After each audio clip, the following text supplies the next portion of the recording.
भारत चीन सीमा पर शहीद हुए जवानों को खेल जगत ने दी श्रद्धांजलि। भारतीय और चीनी सेना के सैनिकों के बीच पूर्वी लद्दाख में लगभग 17,000 फीट ऊंची गलवान घाटी में सोमवार की रात हुई हिंसक झड़प ने एक घातक मोड़ ले लिया। चीनी सैनिकों के साथ हिंसक झड़प में भारतीय सेना के एक कर्नल सहित 20 सैनिक शहीद हो गए।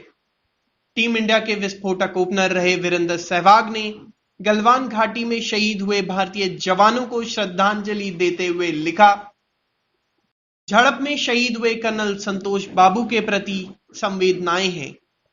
ऐसे समय में जब पूरी दुनिया एक गंभीर महामारी से निपट रही है, यह आखिरी चीज है जिसकी जरूरत थी। उम्मीद करता हूं चीनी सुधर जाएं। भारतीय सलामी बल्लेबाज शिखर धवन ने भी शहीदों को श्रद्धांजलि दी।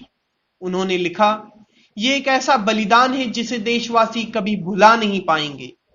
भारतीय सेना के अधिकारी और 2 सैनिकों के परिवार और प्रियजनों के प्रति हार्दिक संवेदना। आपकी बहादुरी को सलाम। जय हिंद।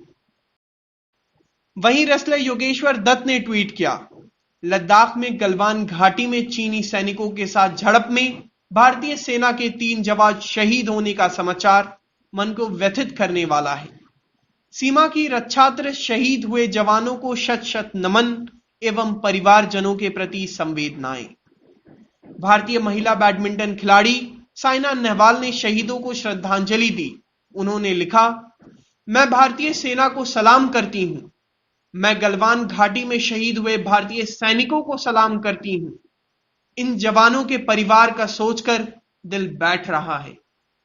साथ ही इरफान पठान ने लिखा कि हम इन सैनिकों का कर्ज कभी नहीं चुका सकते हैं।